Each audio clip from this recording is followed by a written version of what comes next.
Shalom Avram, James Trim here, and today I want to talk to you about a passage that is a sort of a messianic prophecy that is quoted in Matthew chapter 2, verses 13 through 15.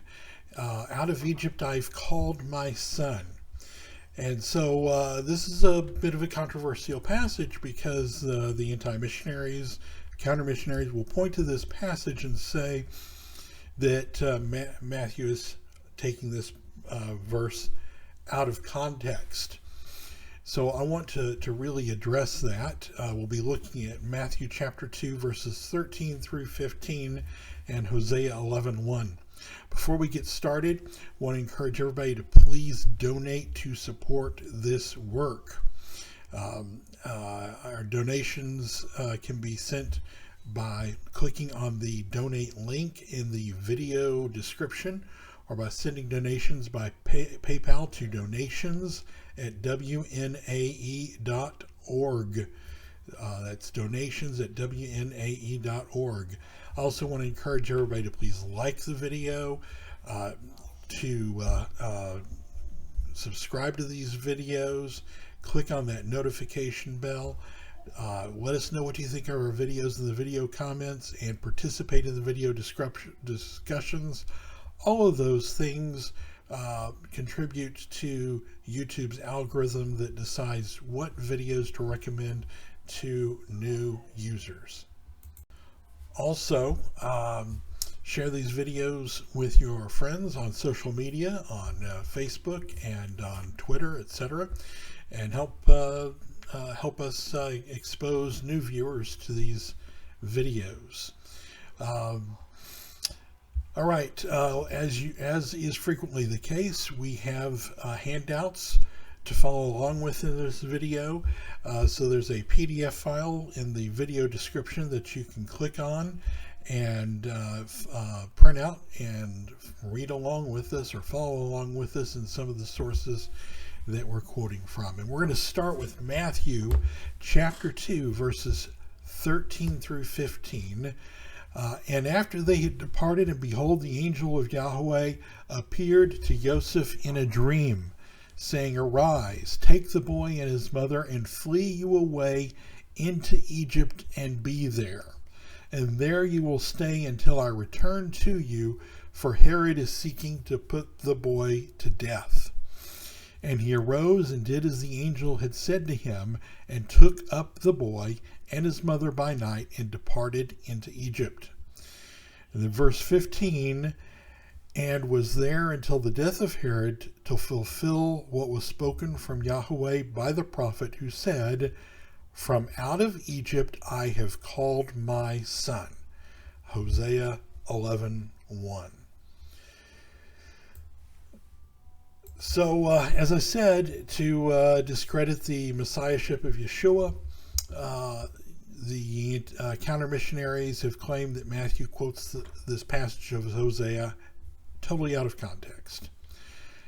I want to show that in reality, Matthew's use of this passage as a messianic prophecy is perfectly justified, and in fact it shows a great deal of insight from a Jewish perspective. First of all, it's important to have a basic understanding of Jewish hermeneutics. In Judaism, it's understood that there are 4 levels of understanding of a passage, which correspond to the 4 Hebrew letters that spell the Hebrew word pardes, meaning paradise.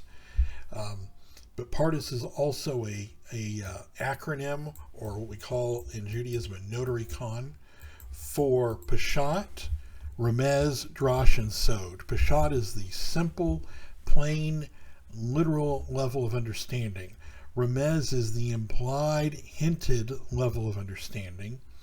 Drash is the allegorical, typological, homiletical level of understanding. And Sod is the hidden secret or mystical level of understanding. It's like digging into an onion, just getting, layers that get deeper and more intense. So each of the 4 Gospels, for example, is written on one of these 4 levels of understanding. We did a video on this a few months ago, why there are 4 Gospels. So Mark gives the Peshat. He wrote the simple, concise Peshat version of Yeshua's life for the Goyim while he was in Babylon, and in 1 Kepha chapter 5, verse 13. He wrote his gospel in the Syriac dialect of Aramaic, or perhaps Hebrew, for Assyrian and Assyrian readers in Babylon. The Ramez gospel is Luke. Dr. Luke digs into the details. The Drash gospel is Matthew, and Matthew gives his gospel as an allegory, as a midrash, and constantly referring to passages from the Tanakh. So he's giving it as a midrash on passages from the Tanakh, and so over and over and over again, he says things like, "This was to fulfill what was said by the prophet," and so on. And then the Sod gospel is the gospel of Yochanan, the hidden secret or mystical level of understanding. Like I said, we did a whole video on that in the past, but it's good background information, especially to understand that Matthew is writing on the Drash level. So now let's look at Hosea chapter 11, verse 1, to look at the passage that Matthew is quoting in context. Now, in Matthew chapter 2, there is no doubt that the son that is called out of Egypt is Yeshua the Messiah. But in Hosea chapter 11, verse 1, when we read the whole passage in context, it says, "When Israel was a child, then I loved him, and out of Egypt I called my son." And this is drawing, by the way, from a passage in the Torah in Exodus chapter 4, verses 22 through 23.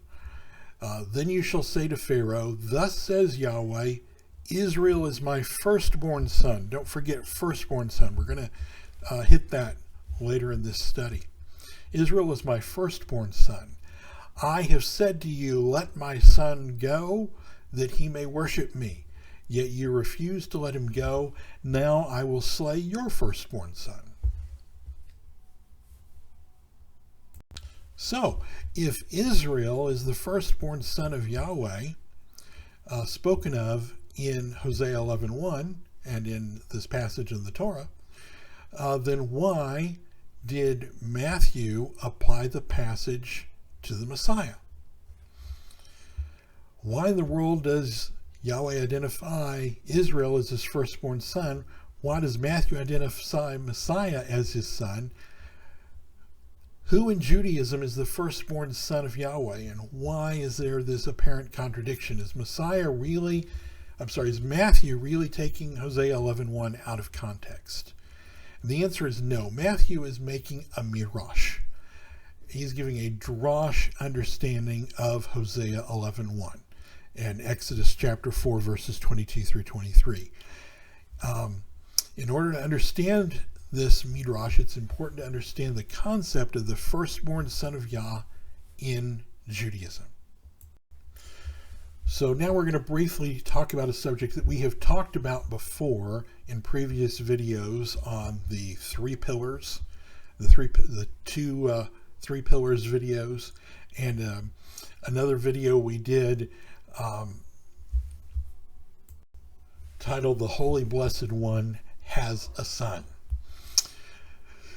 So let's talk about the Son of Yah in the Zohar. The firstborn Son of Yah referenced in the Zohar is the middle pillar of the Godhead, which we've spoken about before in previous videos, which the Zohar identifies as, quote, the Son of Yah. And the Zohar describes the three pillars of the Godhead as follows. This is Volume 1, page 16b. And Elohim of the Zohar. And Elohim said, "Let there be light," and there was light. And Elohim saw that the light was good. Why, it may be asked, was it necessary to repeat the word light in this verse? The answer is that the first light refers to the primordial light, which is the right hand, and is destined for the end of days, while the second light refers to the left hand, which issues from the right. The next words, and God saw the light that it was good, in Genesis 1:4, refers to the pillar which, standing midway between them, unites both sides, and therefore when the unity of the three, right, left, and middle, was complete, it was good, since there could be no completion until the third had appeared to remove the strife between the right and the left, as it is written, and God separated between the light and between the darkness. This is the middle pillar, ki tov, that it was good, through a light above and below on all other sides, in virtue of Yahweh, the name which embraces all sides. We discussed this in detail, like I said, in the middle pillar videos. The right and left pillars are assigned as father and mother, and the middle pillar, which balances the feminine and masculine characteristics from the male and female sides, is identified in the Zohar as, quote, the son of Yah. The Zohar says in volume 2, page 115, better is a neighbor that is near than a brother far off. This neighbor is the middle pillar in the Godhead, which is the son of Yah. So let's turn now to our next handout, titled at the top, Kiss the Sun.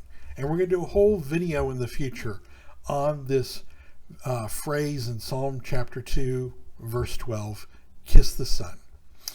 But here I'm going to quote Zohar, volume 3, page 191b. We may also translate, he who withholds blessings from the sun, whom the father and mother have crowned and blessed with many blessings, and concerning whom they commanded, kiss the sun, lest he be angry, since he is invested both with judgment, or gevarah, and mercy, or chesed.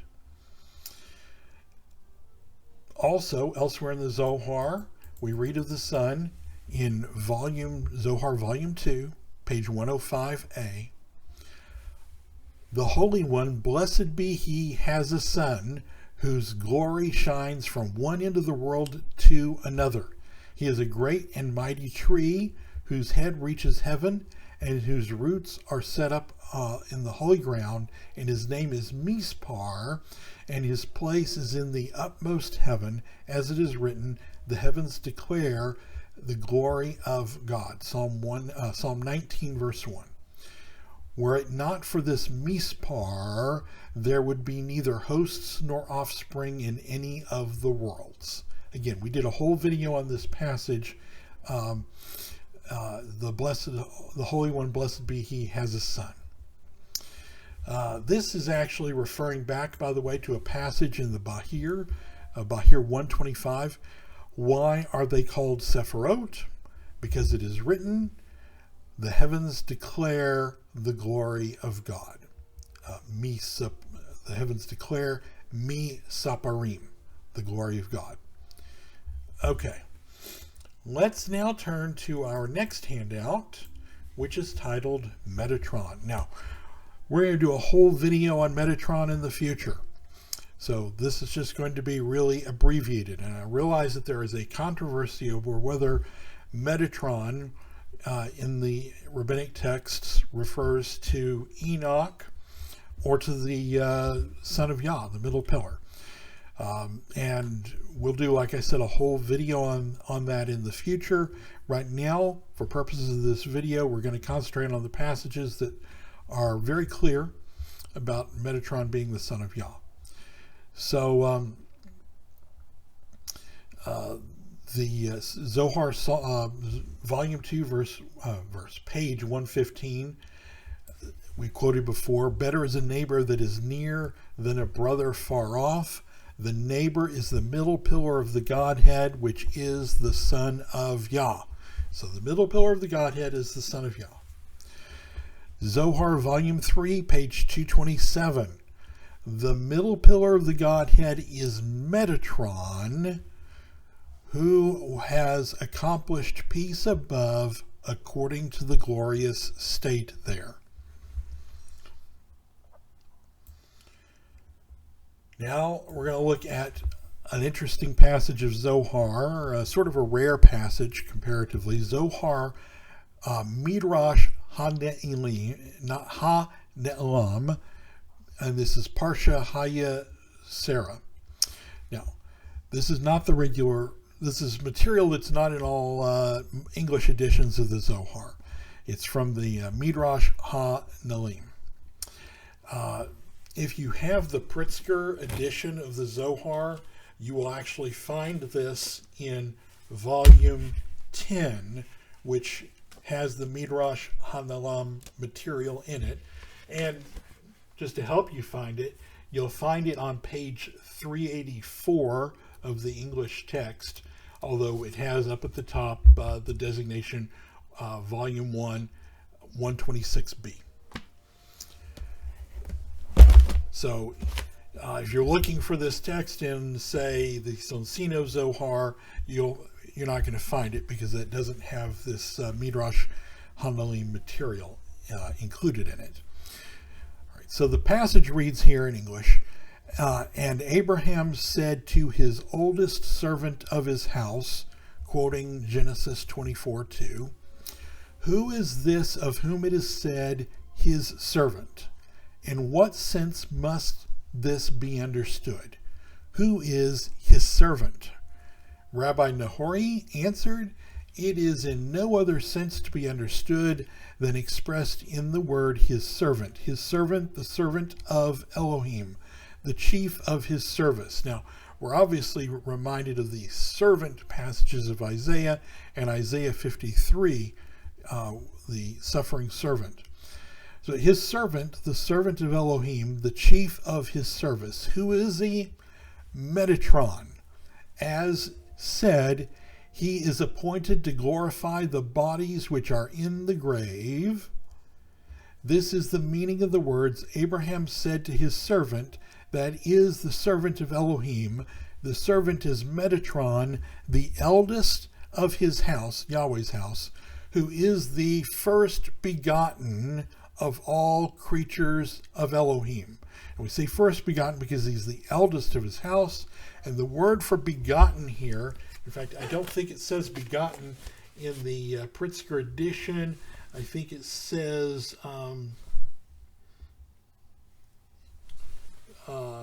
the first of God's creations. But the word for begotten here is the Pe'el form of the verb to beget. So it's absolutely correct to have understood this as the first begotten, not just the first of his creation.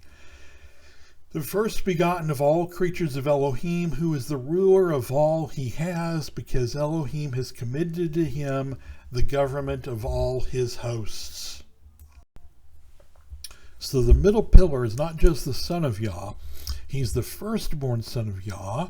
He has committed to him the government over all the hosts of Elohim, and he is appointed to glorify the bodies which are in the grave. Isn't that interesting? Who does this sound like from a Nazarene perspective? This is the Zohar I'm reading you. Okay. Let's now turn to our next handout. The Word is the firstborn son. And now we're going to turn to the writings of the Jewish writer Philo of Alexandria, first century Jewish writer. And here's what he says about the word, logos, in the Greek that he wrote in Greek. "For there are, as it seems, two temples belonging to God, one being this world, in which the high priest is the divine Word, his own firstborn son. The other is the rational soul, the priest of which is the real true man." So the Logos, or the Word, is a high priest and is the divine Word. And he is his firstborn son. Okay, and that's on Dreams, section 215. Then on the confusion of tongues, sections 146 through 147, Philo writes, And if there be not as yet anyone who is worthy to be called a son of God, nevertheless let him labor earnestly to be adorned according to his firstborn word, the eldest of his angels. Notice that eldest again. As the great archangel of many names, for he is called the authority, and the name of God, and the word, and man according to God's image.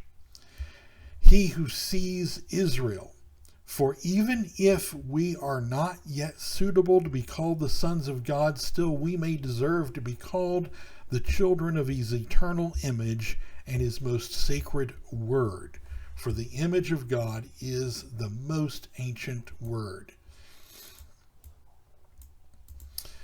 And then, quoting from, again, Philo of Alexandria on husbandry, sections 50 through 51, we read, "Thus indeed being a shepherd is a good thing, so that it is justly attributed not only to kings, but to wise men, and to souls who are perfectly purified, but also to God, the ruler of all things. And he who confirms this is not any ordinary person, but a prophet whom it is good to believe, he namely who wrote the Psalms, for he speaks thus, the Lord is my shepherd, and he shall cause me to lack nothing."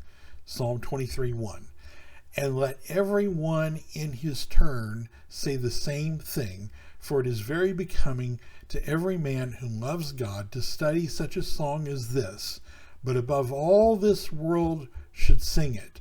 For God, like a shepherd and a king, governs, as if they were a flock of sheep.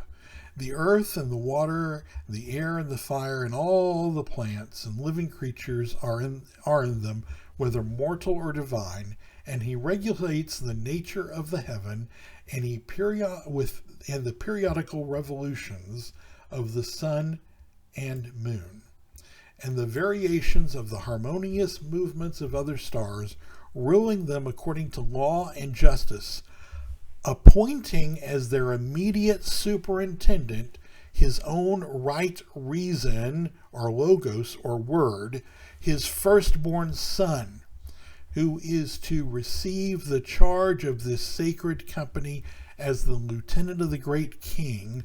For it is said somewhere, "Behold, I am he, I will send my messenger before your face, who shall keep you in the road." Exodus 23:20.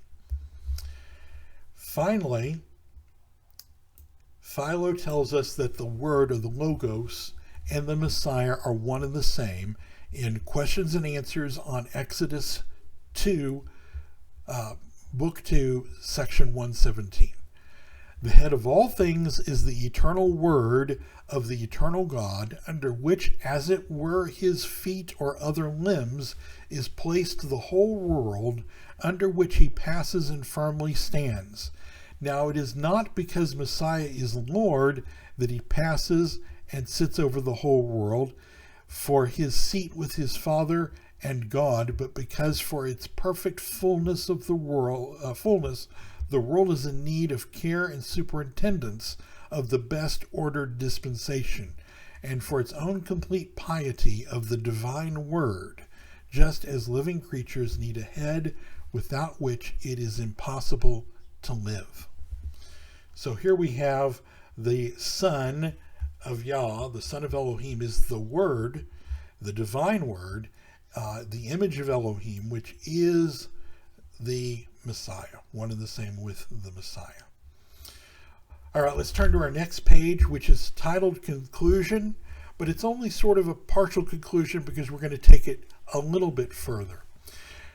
So on the conclusion, so when Yahweh says that in Shemot, Exodus 44, chapter 4, verses 22 through 23, and in Hosea 11:1, that Israel is the firstborn son, he is speaking allegorically.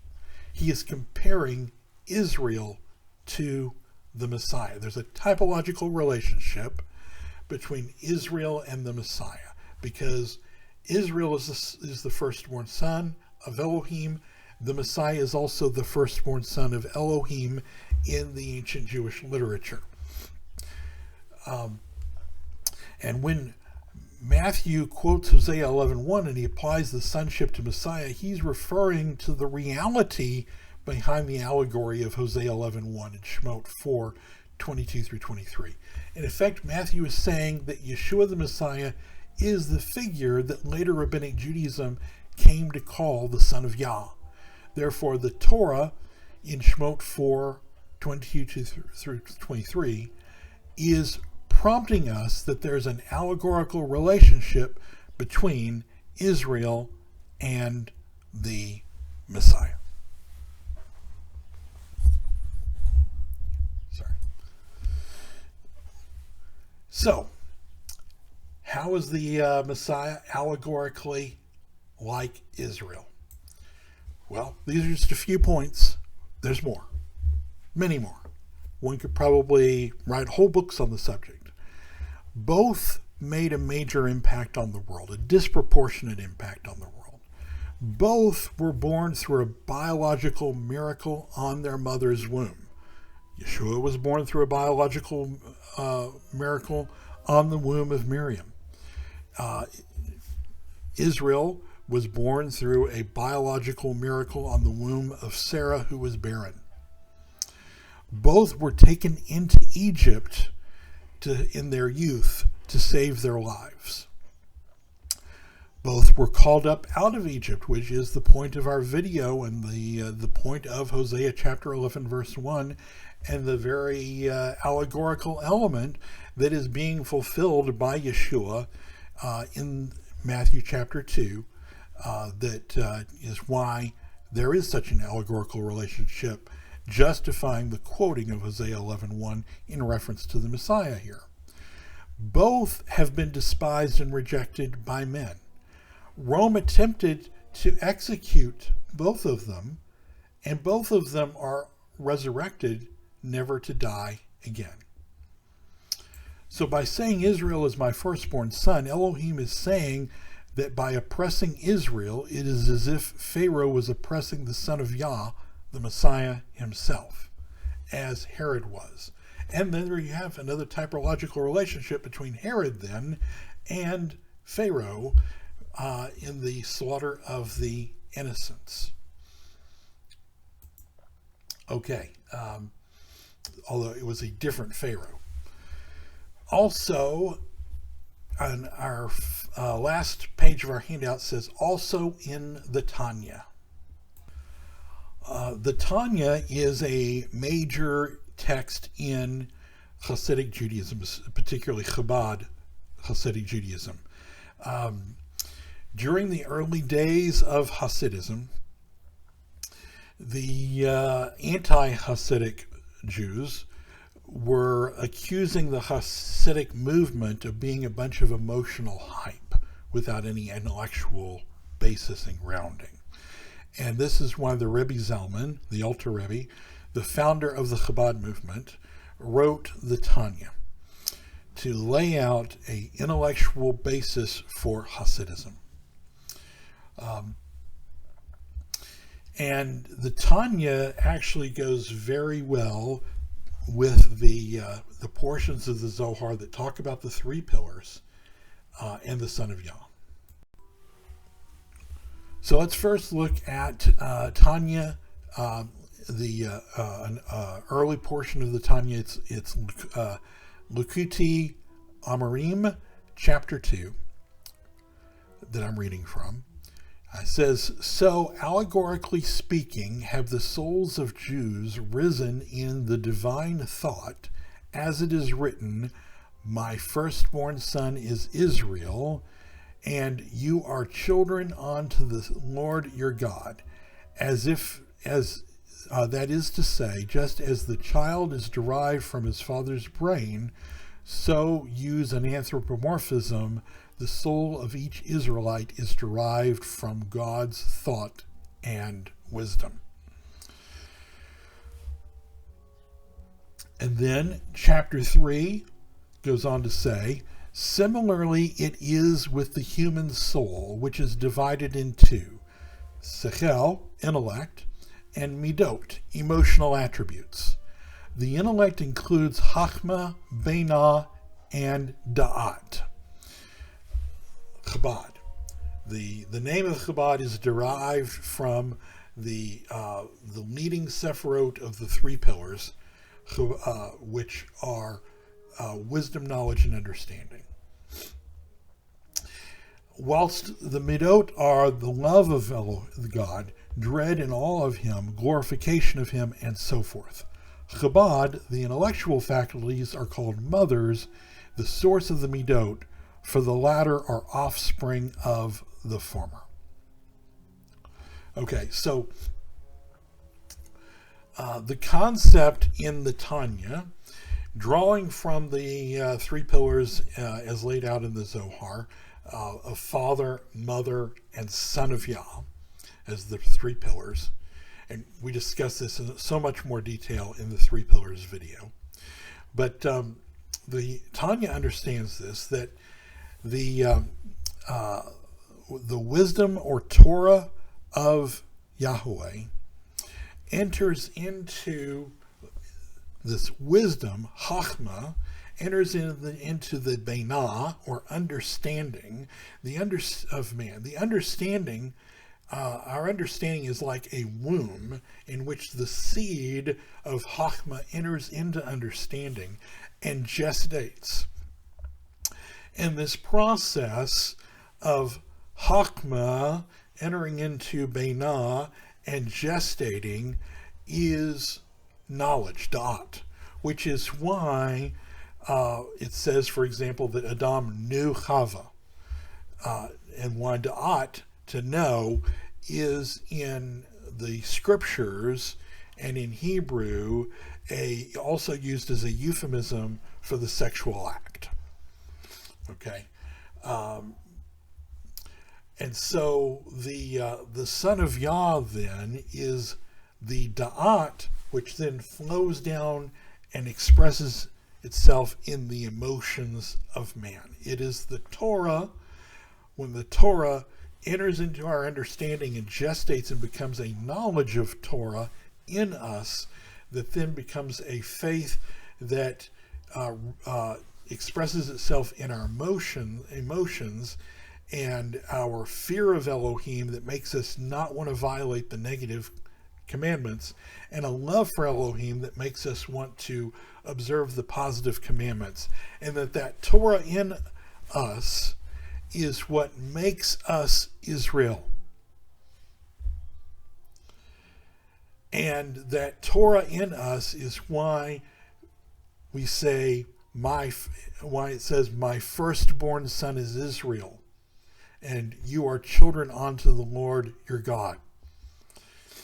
So when Hosea 11:1 says, out of Egypt I have called my son, it means Israel is my son, is the son of Yahweh, because Israel has the Torah, having the wisdom of Torah, having entered into, gestated in our understanding and becoming a knowledge of Torah within us, and this dwelling of the Torah within us is what makes us Israel. And this dwelling of the Torah within us is therefore, in Zoharic thought, the Son of Yah within us. And so since we have the Son of Yah within us, Israel has the Son of Yah within us by virtue of this process. There is an identification of Israel being the Son of Yah because Israel manifests the Son of Yah. And so the Son of Yah being the Messiah within us then is this what makes Israel on a very high level Israel, through the understanding of Torah, becoming a knowledge of Torah, becoming the Son of Yah, i.e. the Messiah dwelling within us. And this is why Matthew is perfectly justified when he says that they were there in verse 15 of Matthew chapter 2, that Yeshua and his parents were there in Egypt until the death of Herod, to fulfill that which was spoken by Yahweh, by the prophet, who said, from out of Egypt I have called my son. even though he's quoting Hosea 11:1, now we understand that Hosea 11:1 is quoted to refer to Israel as the son of Yah, which is really allegorical of the son of Yah, or by virtue of having the son of Yah within us, we express the son of Yah, and the son of Yah is the Messiah, who the Messiah is. And so all of this, on a very deep level of understanding, is in fact a very valid statement on the part of Matthew. And in fact, it is in fact in the Tanya used, the passage, my firstborn son of Israel, is used in the same way if one understands the Tanya as interpretation of Zohar, which it is, that the firstborn son, my firstborn son of Israel, is the idea of the knowledge of Torah, i.e. the son of Yah dwelling within us. So the very same idea actually appears in the Tanya that Matthew is expressing in Matthew chapter 2 concerning the Messiah, i.e. the son of Yah, the incarnate word dwelling within us. Therefore, Israel is the son of Yah, or the expression of the son of Yah. And there's an allegorical relationship between Israel and the son of Yah. All right, I hope that helps you better understanding Yeshua's or Matthew's use of Hosea 11:1 as a messianic prophecy, and how it is valid when we really understand these things based on a very Jewish understanding, that in fact there's a valid Drosh level understanding of Hosea 11:1 as the son of Yah, the middle pillar, the word, the Messiah, which has an allegorical relationship to Israel, and Israel has the Messiah in the form of the son of Yah, the knowledge of Torah dwelling within us. All right, I want to ask everybody to please donate to support this work. These are very unique teachings that you frankly aren't going to get anywhere else. So please donate, and you can do that by clicking on the donate link in the video description, or by sending donations by PayPal to donations@wnae.org. And don't forget to click like on this video. Click that little bell so you get notifications. Subscribe to the video, to our channel. Let us know what you think of the video in the comments, and participate in the discussions in the comments section down below. And share these videos with your friends on social media, on Facebook, Twitter, etc. Until next time, everybody, shalom.